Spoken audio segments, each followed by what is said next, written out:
이제 하나님의 말씀을 함께 보겠습니다. 오늘 우리에게 주시는 하나님의 말씀은 누가복음 23장 39절에서 43절까지의 말씀입니다.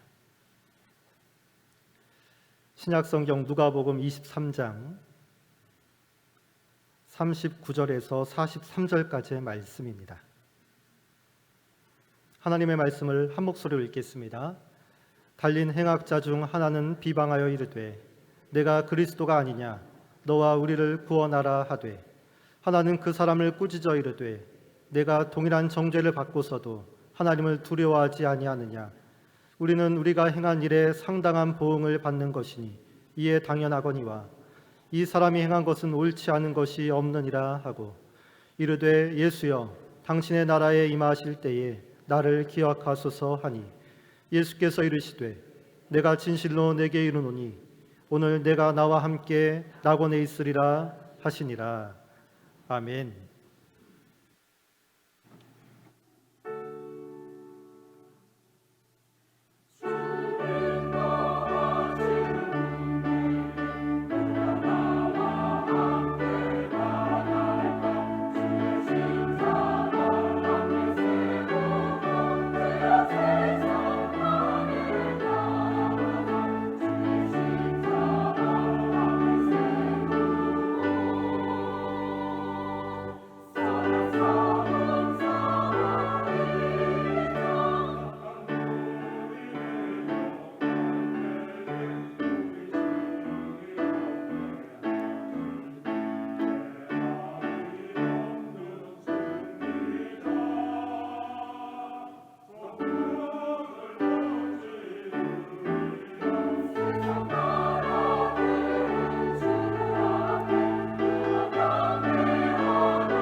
아멘.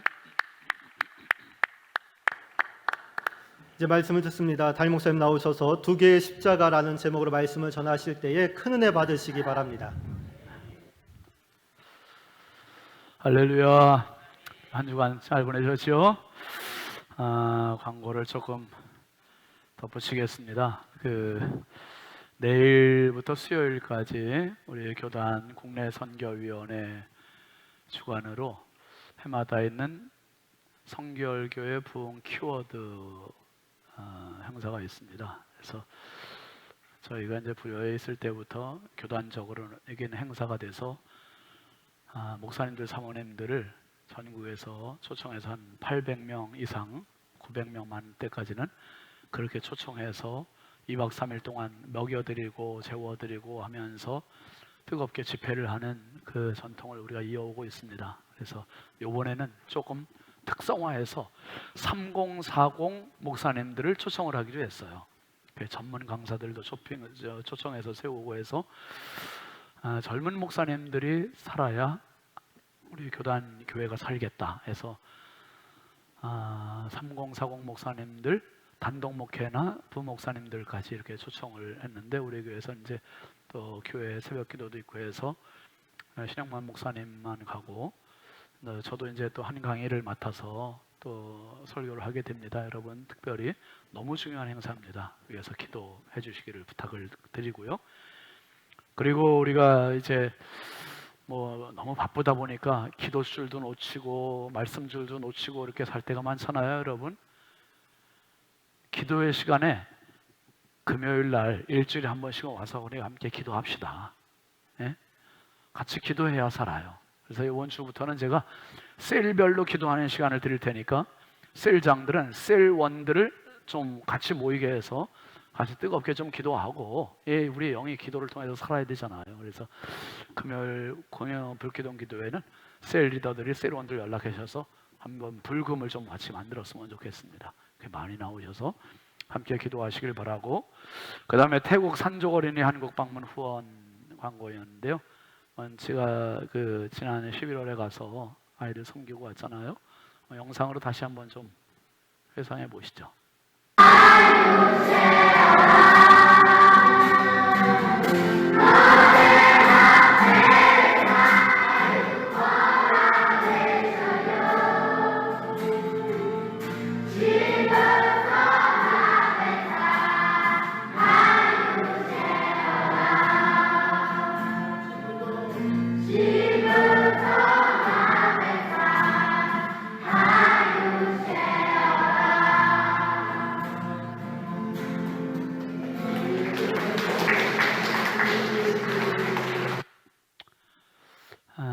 제가 우리나라 자녀들, 어린이들하고 다를 바가 하나도 없어요. 차이는 태국에서 태어났다는 것 뿐이고, 태국에서도 가장 불우한 산마을에서 태어나서 신분증도 없고 태국 말도 못 배우고 자기들 말만 그냥 하다, 그래서 이 영국 선교사님이 데려다가 태국 말을 가르치고, 그리고 여기서 공부를 가르치면서 중학교를 또 보내고 고등학교를 보내고 대학까지 가고, 그래서 어떤 아이는 치앙마이 대학까지 들어가는 아이도 생겼고 선생님들이 되는 아이들도 생겼고, 정말 보람있는 이 사역을 하고 있습니다. 그래서 제가 40여 명 아이들한테 물었잖아요. 비전을 주고 싶어서 너희들 한국 가고 싶은 사람 한번 손 들어봐라 그랬더니요, 다 드는 거예요. 다 들어서 제가 뭉클을 하더라고요, 가슴이. 선교사님도 놀랬대요. 이렇게 한국을 애들이 가고 싶어 하는구나. 우리나라가 미국을, 아메리칸 드림을 꿈꾸는 것처럼 코리안 드림을 아이들이 꿈꾸는 거고요. 그 아이들 부모 중에는 불법 체류로 지금 한국에 와 있는 그런 가족들 있고, 그래서 제가 선교사님하고 이야기해서 40명의 아이들을 한꺼번에 한국에 데려오긴 어려우니 애들이 그 산적 마을 아이들이 거기에서 공부하는 동안은 무조건 한 번씩은 다 한국을 방문하게 해주는 꿈을 심어주자. 그래서 일단 졸업하는 애들, 5, 6학년 애들은 이제 이번에 들어오고, 내년에는 4학년 애들이 또 올라가서 오게 되겠고, 후년에는 3학년 애들이 올라가서 오게 되겠고, 매년 이렇게 좀 초청하는 행사를 하기로 했는데, 이번에 5, 6학년 애들이 10명이 선정이 됐는데 여권을 만들다 보니 한 아이는 또 탈락이 됐대요. 부모님이 이혼을 했거나 부모님 중에 한국에 누가 불법 체류돼 있거나 이런 집은 또 아이들이 여권 발급이 또 안 된다네요. 그래서 9명이 오고 그 태국 전도사님 부부와 선교사님 부부 해서 13명이 이제 방문을 이번에 하게 됩니다. 그래서 4월 12일부터 22일까지 열흘인데 그 열흘 중에 우리가 다 감당이 아니고 12일부터 16일 오전까지 우리 교회가, 그리고 서울 아현교회 손재훈 목사님 제 친구예요. 그래서 손재훈 목사님한테 부탁을 해서 이제 16일 오후부터 22일 가는 날까지는 아현교회가 이렇게 섬겨주고 해서 두 교회가 엿새씩 이렇게 맡아서 아이들을 돌보고 한국 관광도 시켜주고 경험도 시켜주는 비전 트립입니다. 비전 트립, 한국 비전 트립. 아이들에게 평생 잊을 수 없는 선물이 될 거예요. 그래서 우리 교회에서도 지금 우리 인천 그리고 어떤 일정을 어떻게 해야 할지 이제 부목사님들하고 제가 지금 연구하고 있고, 손재훈 목사님의 서울은 오지 말아라. 서울은 자기들이 할 거니까 서울은 오지 말라 그래서 일단 인천과 우리 어디 바닷가에도 아이들 데려가고 한번 좀 학교도 좀 데려가 보주고 하는 그런 계획을 하고 있어요. 아이들에게 평생 잊을 수 없는 선물. 그래서 두 가지 부탁을 드리는데요. 9 아이들이 우리 성도들 가정에서 잘 수 있도록 홈스테이를 신청을 누가 좀 해주세요. 2명씩 4박입니다. 4박을 4밤을 재워도 되고 2밤만 재우고 다른 집에 가서 재워도 되고, 신청자가 많으면. 그래서 우리 집에서 우리 아이들과 함께 잘 수 있는 기회를 좀 줬으면 좋겠다는. 저희 집에서 예전에 캐나다 아이를 10달 동안 한번 홈스테이를 했는데 전혀 말이 안 통해도 전혀 문제가 없어요. 그냥 먹고 자고 뭐 씻고 다 똑같아요. 그래서 너무도 재밌는 좋은 경험이고, 부지 중에 천사를 대접했던 아브라함처럼 제가 그 생각이 좀 드는 거예요. 하나님께 천사를 영접하는 그런 축복을 또 주실 수 있겠구나. 우리 교육자실에 홈스테이 하고자 하는 가정들은 신청해 주시기를 부탁을 드리고요. 그리고 이 아이들에게 평생 잊을 수 없는 축복의 비전 헌금을 모두 참여해 주시기 바랍니다. 그래서 아이들이 기쁨으로 항공료와 비자 여권 만드는 비용만 한 850 정도 들어가요. 그리고 와서 이제 아이들 먹는 거 또 여행을 시켜주는 이런 비용 하면 꽤 들어가겠죠. 그래서 교회 재정으로 다 해도 되겠지만 우리가 보람 있게 같이 참여하는 게 의미가 있겠다 싶어서 이렇게 하니까 여러분 기쁨으로 모두 참여해 주시기를 부탁을 드립니다. 이 시간에는 새가족 환영 시간입니다. 오랫동안 4층에서 예배를 참석을 하셨고요. 새가족 소개는 원하지 않으셔서 그냥 제가 성함만 알려드리겠습니다. 서정금 집사님입니다. 두진 아파트에서 오셨는데요. 우리 함께 환영의 노래 부르고 박수로 환영하겠습니다.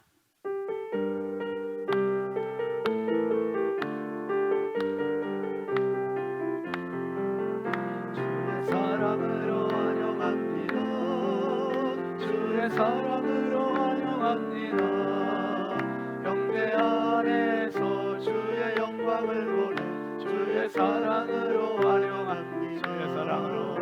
주의 사랑으로 환영합니다. 주의 사랑으로 환영합니다. 자매 안에서 주의 영광을 보는 주의 사랑으로 환영합니다. 축복합니다. 기도하겠습니다. 하나님 감사합니다. 한 영혼을 천하보다 귀히 여기시는 주님, 서정금 집사님, 우리 신성의 가족으로 오랫동안 예배를 했지만 오늘 등록을 합니다. 신성의 가족으로 등록한 집사님의 손길과 발걸음과 심령을 복되게 하시고 삶을 기름지게 하여 주옵소서. 평생 살아가며 하늘 행복 채워주시고 평생 살아가며 예수 행복 채워주시옵소서. 우리 교회가 전도하는 교회 되게 하시고 영혼 살리는 교회 되게 하시고 하나님의 비전이 내 비전이 되고 예수님의 성품이 내 성품이 되고 성령님의 역사하시는 은혜가 내 은혜가 되도록 은혜 부어 주옵소서. 아버지 하나님, 오늘도 이 꽃꽂이로 강단을 장식한 귀한 청년들이 있습니다. 사랑하는 아들들을 복되게 하여 주시고 앞길을 열어주시고 만남의 복들을 더하시고 예수의 청년들 되게 하여 주옵소서. 특별히 아버지 하나님, 오늘 성도들의 식사를 제공하는 귀한 집사님 가정이 있습니다. 자녀의 결혼을 감사하고 성도들의 식사를 제공하는 우리 집사님의 가정을 복되게 하시고 그 아들 가정에 복되게 하여 주셔서 평생 행복한 믿음의 가정 되게 하시고 하나님의 은혜가 끊이지 않게 하여 주옵소서. 이 시간 주의 말씀 나눕니다. 연약하고 부족한 종 성령께서 사용하여 주시고 우리 모든 성도들이 말씀에 아멘하게 하시고 그 말씀이 내 말씀 되게 하시고 내 은혜가 되게 하여 주옵소서. 예수님의 이름으로 축복하고 기도합니다. 아멘. 아멘. 우리 앞뒤 좌우 축복하겠습니다. 사랑합니다. 축복합니다. 반갑습니다. 은혜 받읍시다. 우리 교회 표 함께 하겠습니다. 구호 다 끝난 다음에 할렐루야 아멘하고 박수로 한번 크게 하나님께 영광 올리겠습니다. 자, 오른손 들으시고 경건에 도전하라.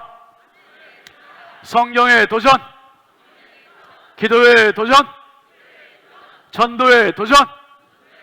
할렐루야 아멘.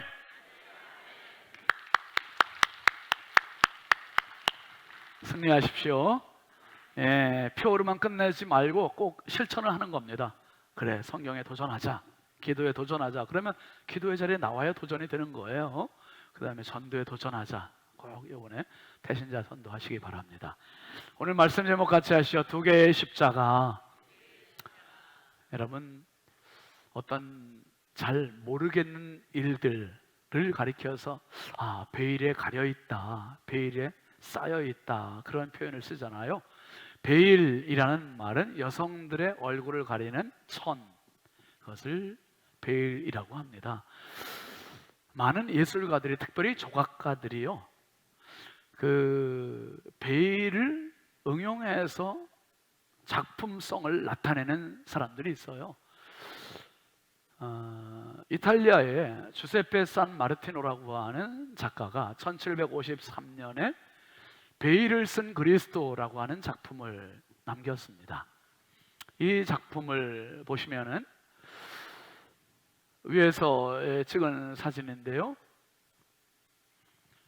십자가에 달리신 예수님을 그 십자가에서 시신을 내려서 이제 돌 위에 시신을 눕히고, 그리고 베일을 얇고 부드러운 천으로 덮여 있는 이러한 모습입니다. 한국에서도 사람이 운명하면 하얀 포로 얼굴까지 다 이렇게 덮어 놓잖아요. 예수님의 시신을 다 덮어놨어요. 그런데 좀 특이한 것은 베일을 덮어놨는데 예수님의 그 고통 속에 운명하셨던 이제 숨을 거두신 평온한 얼굴의 모습, 앙상한 갈비뼈,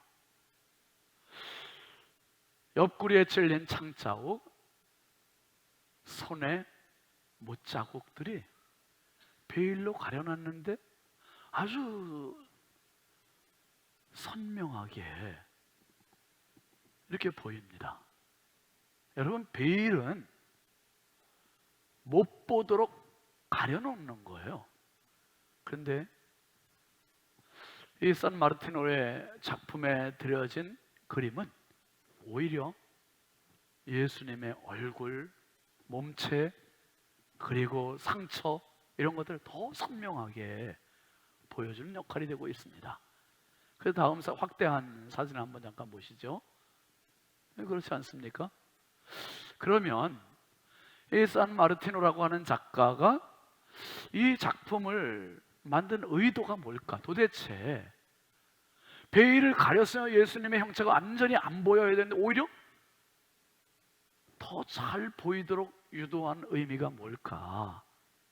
여러분, 세상은 과학 만능, 물질 만능, 그런 표현을 써요. 물질이면 다 되고 돈이면 예수도 없어도 되는 세상처럼 느껴지고, 과학이면 예수 죽음을 부인해도 되는 것처럼 여겨지는, 그리고 불신으로 예수를 부인하고 의심으로 예수를 거부하는 그러한 베일에 가려있는 세상 속에서 과학으로 예수를 가리고, 돈으로 예수를 가리고, 불신으로 예수를 가리고, 의심으로 예수를 가리고, 어떤 문명으로 예수를 가려도 예수는 보인다는 것. 아멘입니까? 예수는 보인다는 역설적인 의미를 담고 있는 그림입니다. 여러분, 성경을 보면 이 베일에 대한 이야기를 우리가 금방 알아볼 수 있는 대목들이 세 군데가 있습니다. 첫 번째는 육신의 베일이에요. 육신의 베일, 육신의 눈가림. 이 육신의 눈가림은요, 마스크라든지 아니면 선글라스라든지 아니면 안대를 한다든지 해서 사물을 볼 수 없고 물리적인 도구를 통해서 세상을 볼 수 없는, 이러면 이게 육신적인 베일은 우리를 불편하게 만들어요. 가다가 넘어지기도 하고 다치기도 하기도 하잖아요. 성경에 보면 특별히 이런 경우가 있었습니다. 모세가 시내산에 올라가서 40일 동안 하나님과 대면하고 십계명 돌판을 받고 이스라엘의 삶의 매뉴얼을 받고 왔잖아요. 근데 이 돌판 두 개를 끌어안고 딱 내려오는 모세가 내려오다가 봤더니 백성들이 산 아래서 뭐 하고 있죠? 뭐 만들었어요? 금송아지 만들고 뛰고 놀면서, 금송아지가 자기들을 애굽에서 인도하는 하나님이라고 노래하고 즐거워하는 거예요. 모세가 격분해서 두 개의 돌판을 그들을 향해서 내리 던져요. 내리 던지고 그 돌판이 깨져버립니다. 참 안타까운 장면이에요. 하나님께서 모세에게 다시 부르세요. 시내산에 다시 올라와라. 이번에는 하나님께 돌판을 준비하시지 않고 네가 직접 돌판을 만들어 가지고 와라. 대신 하나님께서 불로 써주시죠. 십계명을 다 써주세요. 그리고 다시 두 번째 시내산에서 40일 동안 하나님과 대면하고 말씀을 듣고 백성들에게 내려옵니다. 근데 내려오는데요, 희한한 일이 벌어지는 거예요. 출애굽기 34장 29절 같이 보시죠. 시작. 모세가 그 증거의 두 판을 모세의 손에 들고 시내산에서 내려오니, 그 산에서 내려올 때에 모세는 자기가 여호와와 말하였으므로 말미암아 얼굴 피부에 뭐가 난다고요? 광채가 나나 깨닫지 못하였더라.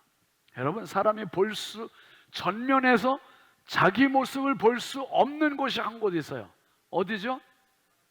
얼굴을 못 봐요. 얼굴. 뒷면은 뭐 당연히 못 보지만 얼굴은 전면임에도 불구하고 못 봐요. 못 봐. 지금 모세가 얼굴에 광채가 나는 걸 전혀 감지를 못하고 있어요.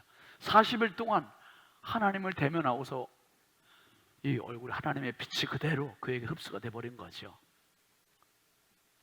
여러분, 우리는 다 지금 광채가 나고 있어요. 지금 광채가. 이 광채는 무슨 광채죠? 화장빨 광채. 주로 우리가 잘 먹어서 나는 광채, 주로 그런 광채예요. 이런 광채인데 모세는 40일 동안 먹지도 마시지도 않았는데 하나님과 대면해서 얻었던 그 광채가 나는 거예요. 그 광채가. 이 광채가 나는 걸 자기도 모르고 있는데 상대방이 아는 거죠. 상대방이. 40절 한번 보세요. 30절 시작. 아론과 온 이스라엘 자손이 모세를 볼 때에 모세의 얼굴 피부에 광채가 남을 보고 그에게 가까이 하기를 두려워하더니, 너무 광채가 나니까, 이 광채는 사람들에게서 나는 광채가 아니에요. 하나님이 주시는 광채는 이걸 두려워서 지금 가까이 하기를 막, 아론 형도 두려워하죠. 백성들도 두려워하죠. 그래서 결국 어떻게 하냐면 35절 넘어가 보세요. 이스라엘 자손이 모세의 얼굴에 광채를 보므로 모세가 여호와께 말하러 들어가기까지 다시 뭘로? 수건으로 자기 얼굴을 가렸더라. 이게 베일임, 육신의 베일입니다. 육신의 베일을 수건을 가리고 백성들을 만나고 하나님께 갈 때는 베일을 벗고 육신의 베일 이게 망가져 버리면 여러분 몸이 불편한 거예요. 연세 드신 분들은 이제 한 40 넘으면 그때부터 무슨 안이 오죠?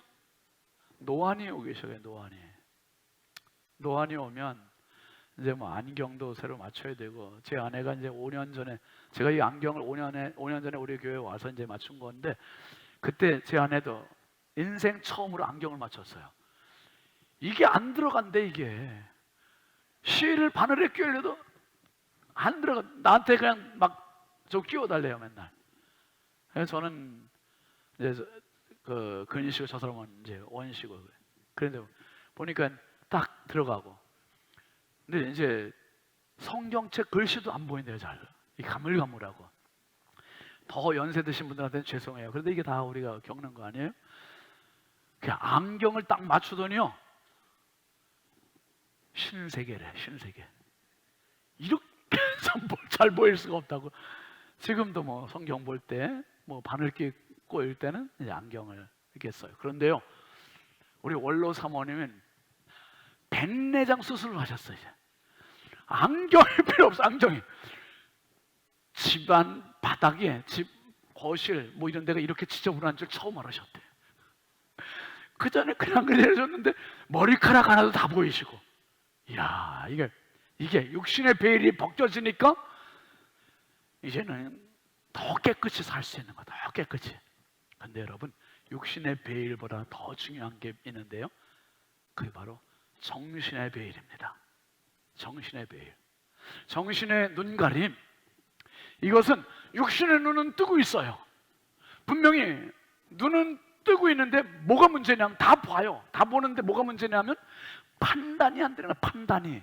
옳고 그름의 판단이 안 서요.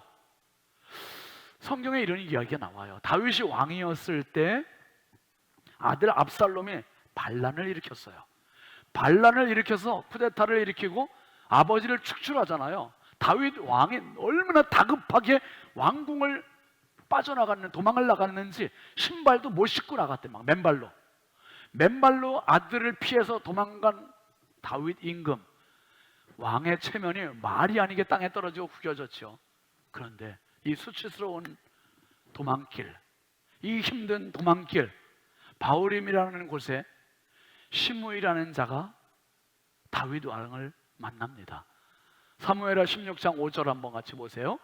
다윗 왕이 바울임에 도착하자 사울 집안 사람 하나가 그곳에서 나왔습니다. 그 이름은 누구라고요? 시므이요, 게라의 아들이었는데 그는 나오면서 계속 뭘 퍼버요? 저주를 퍼붓습니다. 아니, 시므이 일개 졸개가 왕한테 저주를 퍼붓다니. 여러분, 이게 굉장히 중요해요.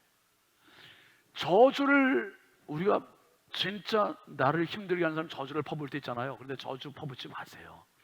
저주 안 먹히면 그게 누구 저주가 돼버려요? 내 저주가 돼요. 거꾸로 축복도 마찬가지예요. 많이 축복하며 사세요. 남들을 축복하면 그 축복이 안 먹히면 그 축복이 결국 누구 축복이 돼버려요? 아니, 내 것이 되는 거예요. 내 것이. 그러니까 이왕 하려면 저주를 하지 말고 축복을 하세요. 시므이가 이게 축복의 실력이 안 되니까 왕을 저주, 함부로. 정신의 베일이 확 덮여져 있으니까 왕을 무시하는 거예요. 저주하는데요, 어떻게 하나 보세요. 그 다음 절 6절입니다. 시작. 그가 다윗의 좌우로 모든 군대와 호위병들이 있음에도 불구하고 다윗과 왕의 모든 신하들에게 뭘 던져요? 돌을 던지고 그 다음 절 7절. 시므이는 저주하며 이렇게 말했습니다. 떠나가거라, 이 피비린내 나는 살인자야, 이 악당아. 와, 제 정신이에요, 남의 정신이에요? 이게 미친 거죠? 여러분, 이성을 잃거나 너무 화를 내고 막 그러면 우리가 흔히 뭐라 그래요? 못 차리라 그래요. 정신 차려, 정신 차려. 지금 정신 차리라 그러잖아요. 그게 지금 뭔가 씌워 있기 때문에, 정신이 지금 덮여 있기 때문에 이래는 이게 정상이 아니라고. 반드시 후회한다. 그게 정신 차리라는 거예요. 여러분, 꼭 인생 한 번뿐인 인생, 값진 인생, 누구도 대신해 줄 수 없는 인생, 진짜 정신 차려서 가장 경제적이고 가장 건강하고 가장 옳게 살아가는 저와 여러분 되길 주의 이름으로 축원합니다. 정말이에요. 정신 차려야 돼요. 근데 여러분 8절 보면 이렇게 그 저주하는 내용 좀 봐요. 시작. 여호와께서 내가 사울의 집안에 흘린 피를 모두 내게 갚아주시는 것이다. 내가 그의 자리를 차지했지만 여호와께서 이 나라를 내 아들 압살롬의 손에 넘겨주셨다. 내가 피를 흘린 사람이기에 내 악 때문에 스스로 재앙을 받는 것이다. 인과 응보다 그거예요. 지금 시므이는 베냐민 지파예요. 사울과 같은 지파 사람이에요. 그러니까 자기 지파 사울이 죽은 다음에 다윗이 왕 된 게 아주 못마땅했어요. 못마땅하니까 지금 이렇게 저주를 하는 거예요.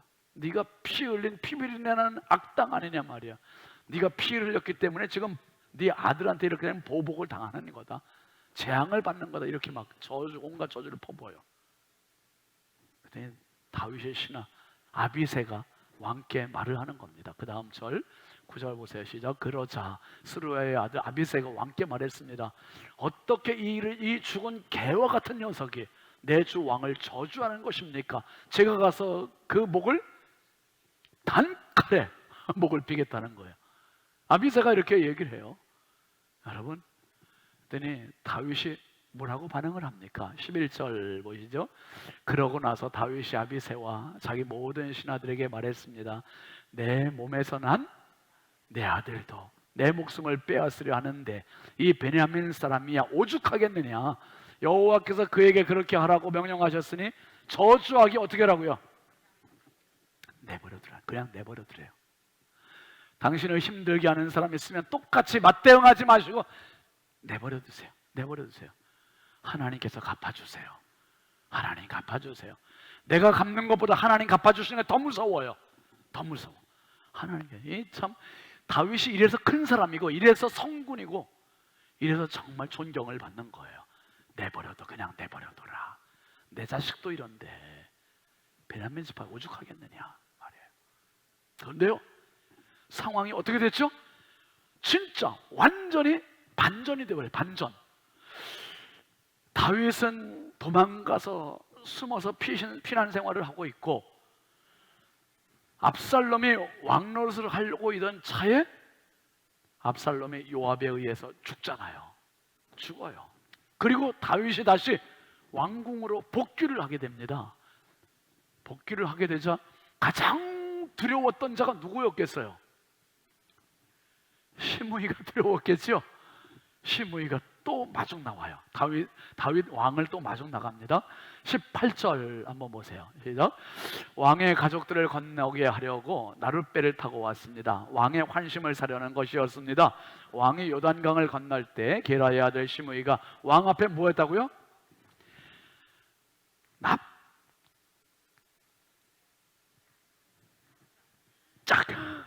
완전 낙지가 된 거예요. 낙지가 완전히 엎드려가지고 땅에 엎드려서 그 다음에 뭐라고 얘기해요? 자 시작. 왕께 말했습니다. 내 주께서는 제게 죄를 묻지 않으시길 빕니다.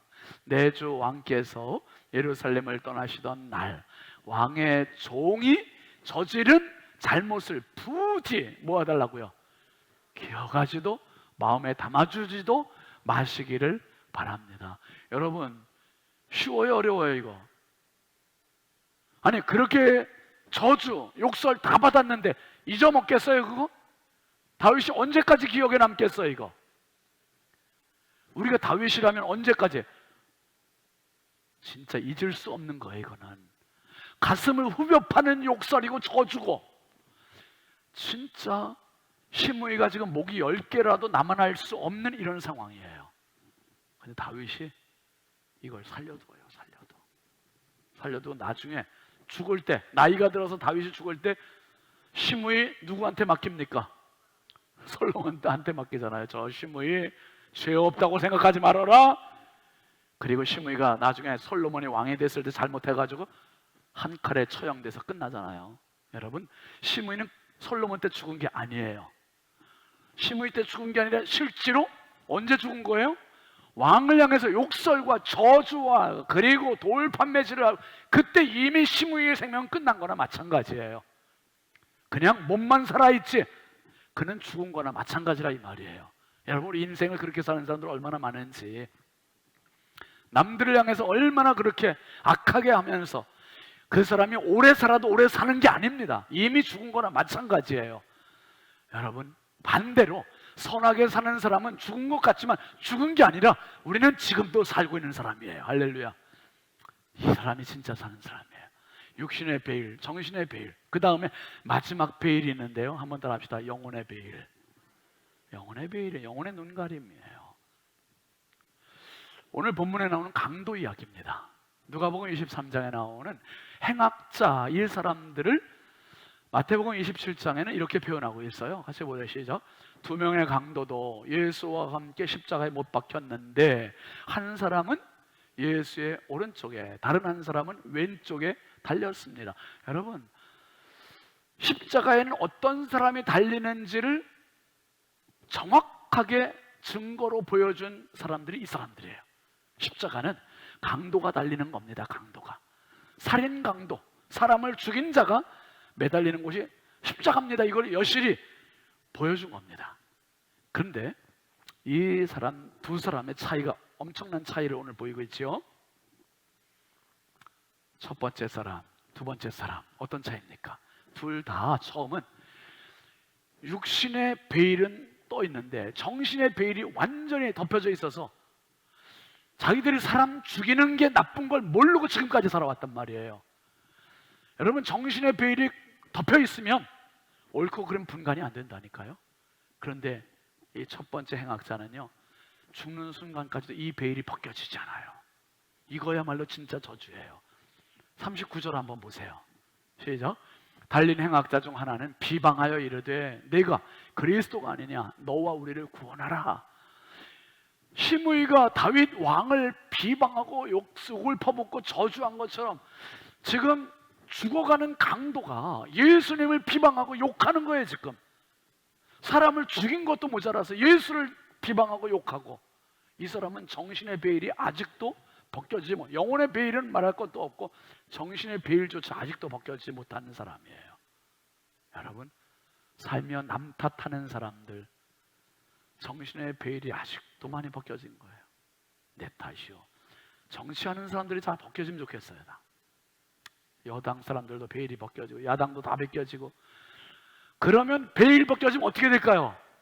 여당은 야당 앞에 가서 무릎 꿇고 야당은 여당 앞에 가서 무릎 꿇고, 오늘 장로님 대표기도 해주신 것 같이 서로를 축복하고, 이게 얼마나 아름답겠어요. 서로 헐뜯고 아직도 벗겨지지 않았어요. 에휴, 참. 신현진 목사를 국회로. 참, 너무 안타까워요. 참 안타까워요.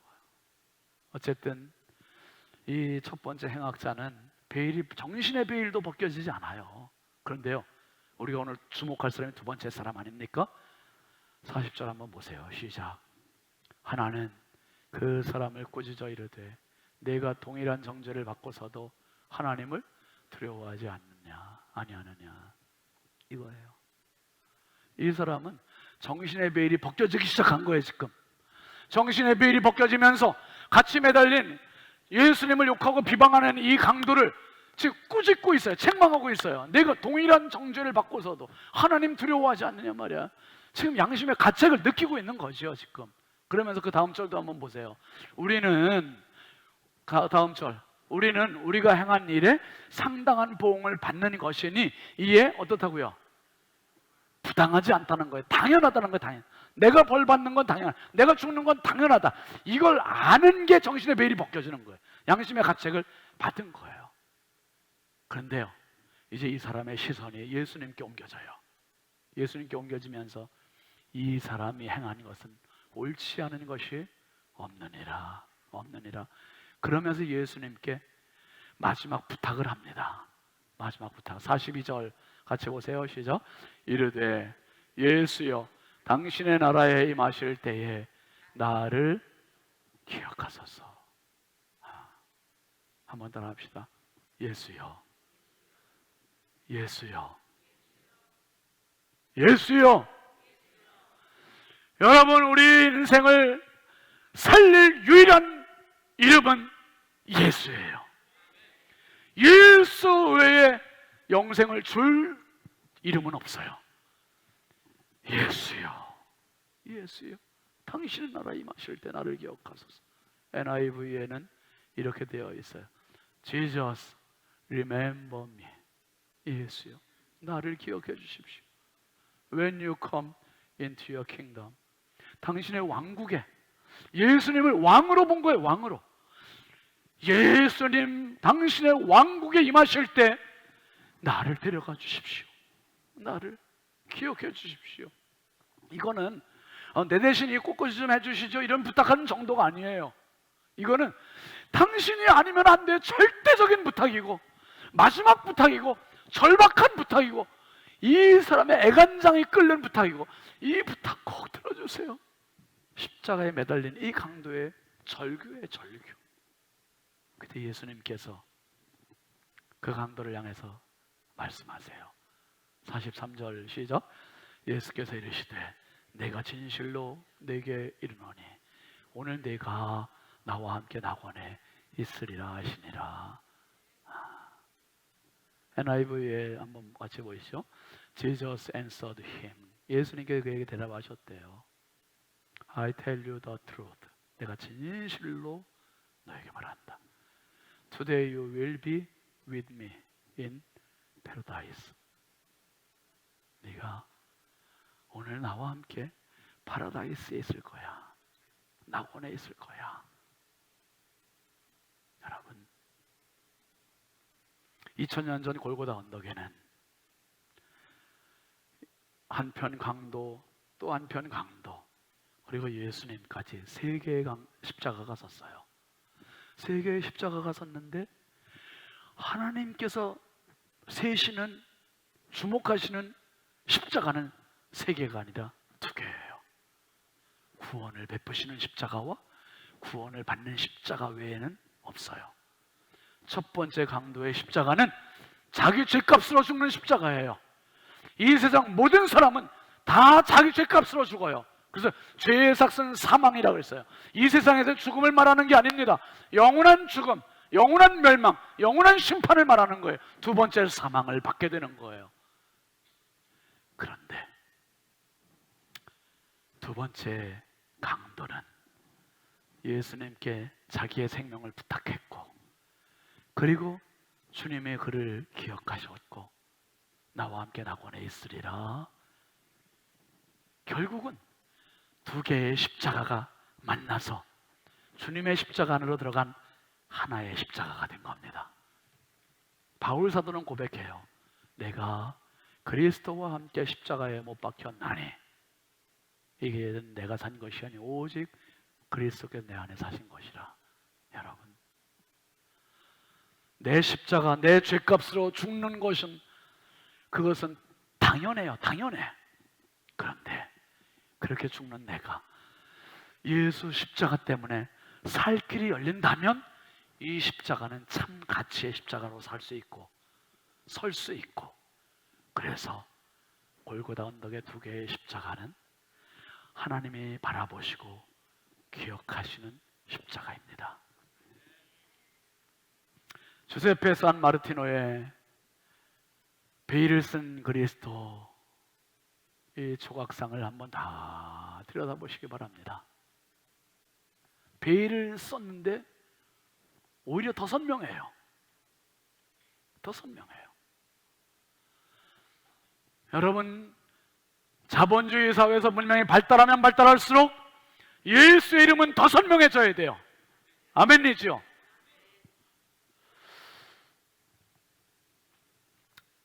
사람들이 불신이 많아지고 안 믿는 사람들이 교회를 비난하고 오히려 믿는 사람들조차도 교회를 형식적으로 다니고 그런 베일이 덮이면 덮일수록 인본주의가 많아지면 많아질수록 예수의 흔적, 예수의 얼굴, 예수의 십자가는 더 선명해져야 됨을 믿으시길 바랍니다.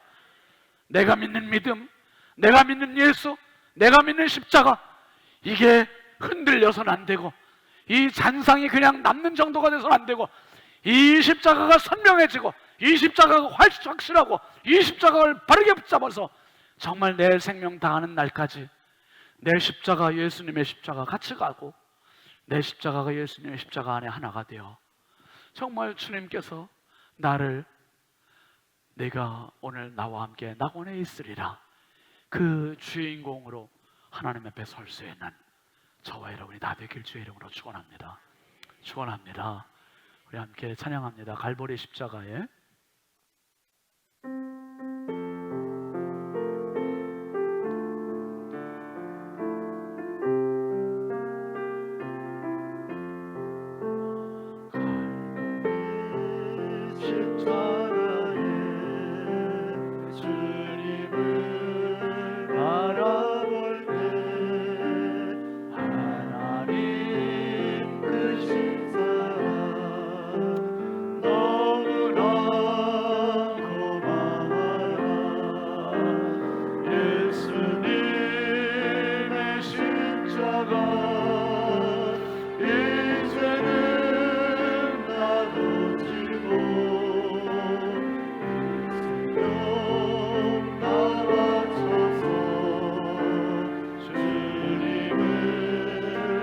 갈보리 십자가에 일어나서 하겠습니다.